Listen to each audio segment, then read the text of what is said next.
I wouldn't be doing my job if I didn't ask you about the Sugar Sean O'Malley versus Petr Yan fight. Come on, man. Come on, man. I'm not wearing this for D-Book, baby. I ain't got no Sugar merch, but this is the closest thing we got. I'm not wearing this for D-Book, baby. Let's go. Let's fucking go. Where do I even start, bro? First of all, wait.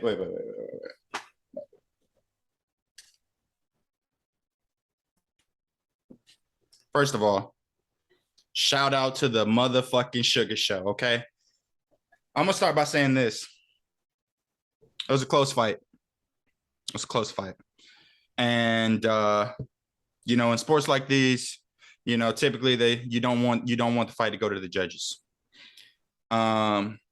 for reasons like this. However,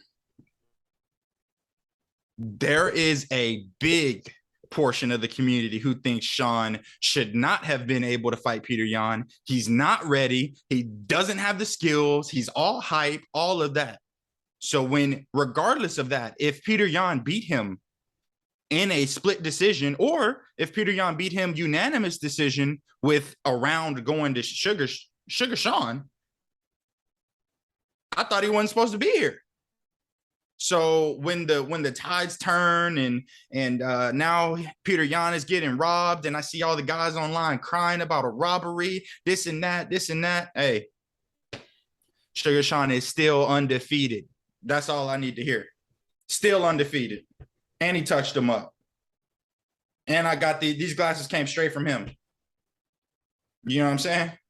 He, you know what I'm saying? He modified them just like, he modified them from the ones that he was wearing at the press conference. Because I was like, I don't really like the edges. They look a little too alien. I need them squared off, like a barber. I said, just square it off real quick. So, you know what I'm saying? I got them straight from Abu Dhabi from him. So, hey, shout out to that boy. What's your take on it? We could dive deeper into what happened in the fight, but I'm just saying, let's get this narrative out the way now. Sugar Sean won, period.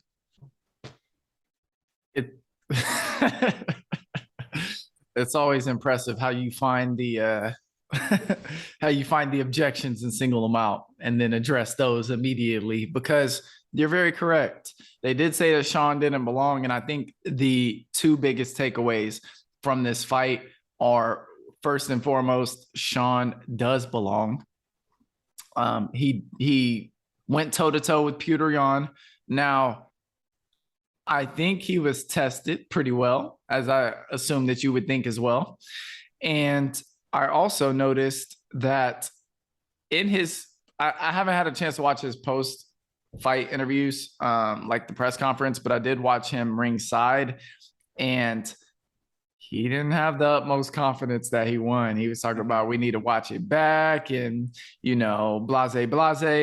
I think, as you alluded to earlier, if you watch the full episode, you'll see what I'm talking about. But as you alluded to earlier, he needs another fight before he gets in there with a champ, because I don't think he's ready just yet. And it's going to be tough for someone like Petr Yan or someone like Sean O'Malley to win the championship, or the belt rather, because the people at the top, if you're assuming that it's Aljo, which he has the belt, or Cejudo, because they might fight, because these are wrestling guys, and I don't know how great the wrestling is.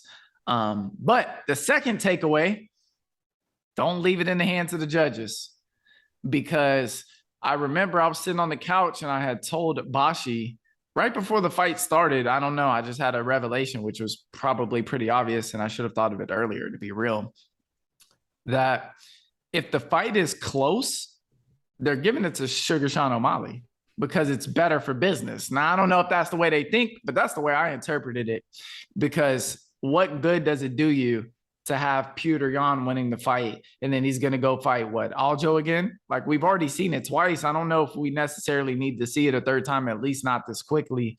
But you definitely got to feel for Yan, because if I was him, I mean, he clearly said, fuck the judges. And if I was him, I would feel the same way, because I think the biggest difference in that fight was the ground control. and he had a lot of it. It was like Mhm. 5-6 minutes of it. If you're talking about striking, I mean, it was fairly close. I actually saw the discrepancy in the third round was bigger than I had thought it was. I think it was like 40-15 in significant strikes. So I don't know. That was a great fight. I appreciate the fight. And shout out to the Sugar Show, baby. They say you couldn't do it and you did.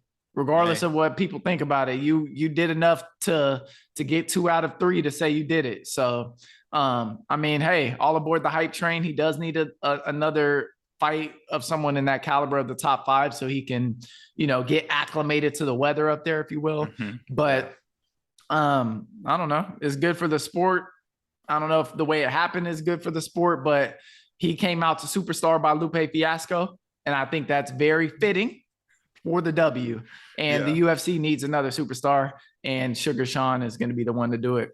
Yeah, I 100% agree with your point about him needing to see what the weather's like, get acclimated to the weather up there. And I think after the fight, he alluded to it a little bit. Like, he's normally the utmost confident guy. Normally, I won that fight, not even close, whatever.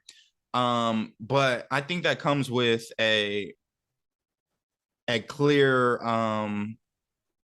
Sean knowing he's clearly better than the person he's going against, or the lack of, when he lost to Cheeto, it was kind of like, I lost because of this injury, not because he's necessarily better. And he might be, but that's not what happened.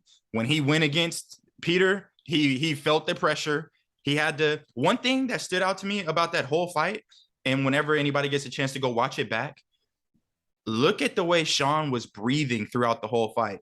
A lot of big, deep breaths, a lot of big exhales. It was like, and it wasn't coming after, it was coming after the takedowns and stuff like that, but it was coming in the middle of striking, in the middle. Anytime he got a break to step back, it was a lot of like, wow, and he's there, he's in it. He didn't look out of place. It didn't look like a number 1 versus a number 12. It looked like two guys. It looked like the number 1 for sure versus up and coming contender. And like Sean said, he's young.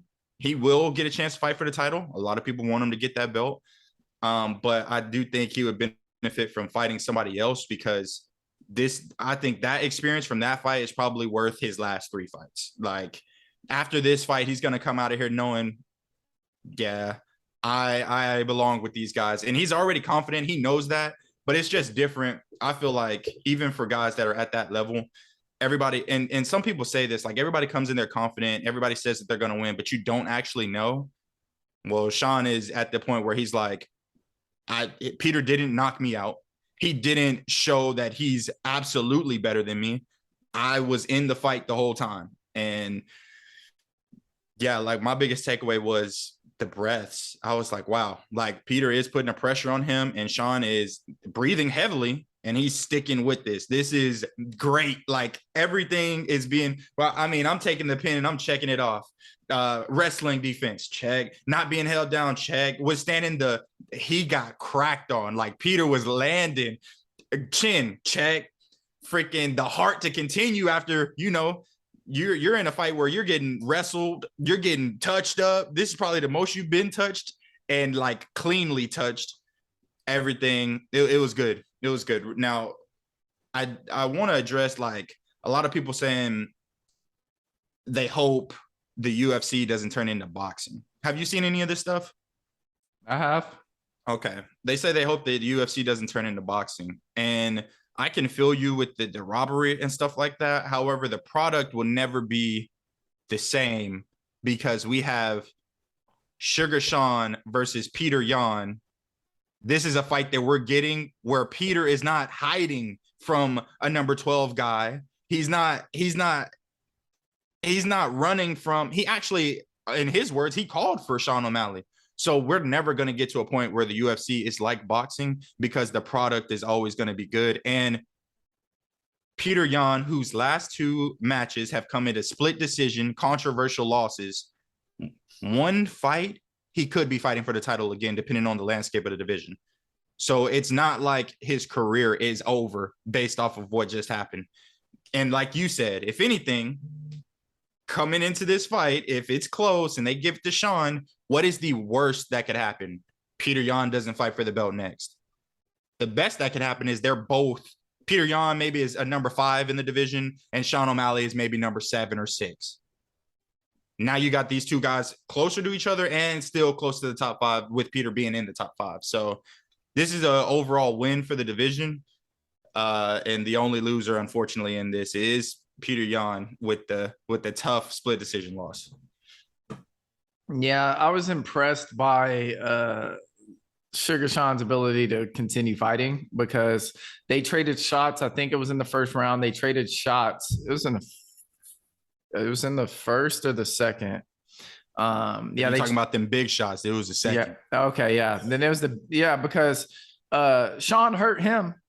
Yep. Came up on him, applied pressure, and in the applying pressure, got in and got what he was asking for and got popped. Yeah. And he was clearly hurt, and Peter took him down or got on top of him. Yep. And he was able to battle back and, continue fighting and ultimately go 3 rounds and win the fight. So that was very impressive. To your point of he's undefeated. When they were commentating, I'm not sure if he does this all the time, but I know in this fight, when they were commentating, they said, Sugar Sean O'Malley with a record of 15, and the camera was on him clearly, with a record of 15, and it had to, yes, sir. There was no contest. I was like, okay, Yes, I feel what you're doing here. I like that. Yeah. But yeah, again, that was ultimately the result is cool. Yeah. He came out there, he proved a lot of people wrong, which is, I think, the biggest story is he proved a lot of people wrong. Right. He could have done that with a loss, but Right. And this is eerily similar of Hamzat and Gilbert Burns. And the fact that you have this up and coming promising type of guy. He's a little bit younger. He's hungry. He's on the rise. Nobody wants to fight him apparently, or he can't get those top guys. Then you have somebody take a chance on him, get in there, start banging. There's a clear difference. It isn't pure domination. Mm-hmm. And then some say the Gilbert Burns win was a controversial win. Some people think Gilbert Burns won, which he didn't win. But Yeah, no, he didn't. It- kind of a similar story, and you need one of those fights to understand where you're at, because if you're dominating the lower guys, how Right. much does that really tell us? Like, Right. you have to get in there with one of the cream of the crop guys, Mhm. and that will essentially tell us, how close you are to being one of those guys, or if you truly belong. And Sean O'Malley proved it, and technically Islam proved it too, because he hasn't really fought anybody of that ilk as well. His case is a little bit different because, he went and got what he wanted to get and Yeah. fulfilled the prophecy. So thanks for watching Certified Jesters. If you liked the video, please make sure to give it a thumbs up. Subscribe if you want to see more content like this. And don't forget to ring the bell so you never miss a post.